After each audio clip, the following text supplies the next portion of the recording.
अस्सलामुअलैकुम। I start with the name of Allah Rahman and Rahim.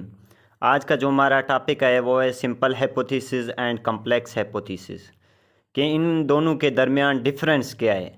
Simple hypothesis एक ऐसा hypothesis होता है जिसमें एक independent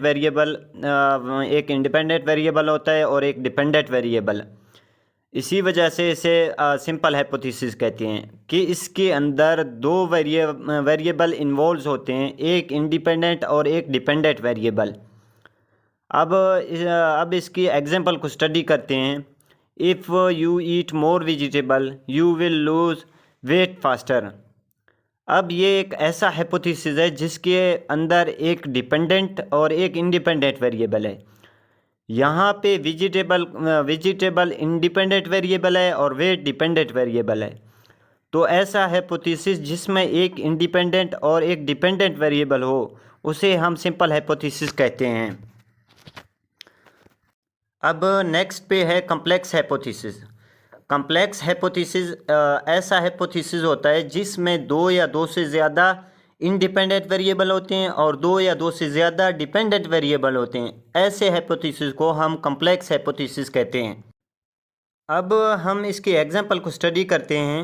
eating more vegetable and fruit and exercise daily leads to weight lose, glowing skins and minimize risk of heart attack. ये एक complex hypothesis के example है बिकॉज यहाँ पे दो या दो से ज़्यादा इंडिपेंडेंट वेरिएबल हैं और दो या दो से ज़्यादा डिपेंडेंट वेरिएबल हैं। अब यहाँ पे ईटिंग वेजिटेबल, फ्रूट्स और एक्सरसाइज ये इंडिपेंडेंट वेरिएबल हैं कि अगर आप ज़्यादा से ज़्यादा वेजिटेबल लेंगे, फ्रूट्स लेंगे ये और डेली एक्सरसाइज करेंगे तो इससे क्या होगा कि आपका वेट लूज़ होगा, स्किन ग्लोइंग होगी और हार्ट अटैक की चांसेस मिनिमाइज हो जाएंगे।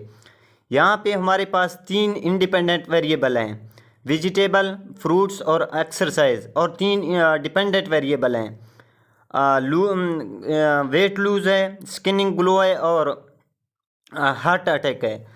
तो ऐसा हाइपोथेसिस जिसमें दो या दो से ज़्यादा इंडिपेंडेंट वेरिएबल होते हैं और दो या दो से ज़्यादा डिपेंडेंट वेरिएबल होते हैं, ऐसे हाइपोथेसिस को हम कम्प्लेक्स हाइपोथेसिस कहते हैं।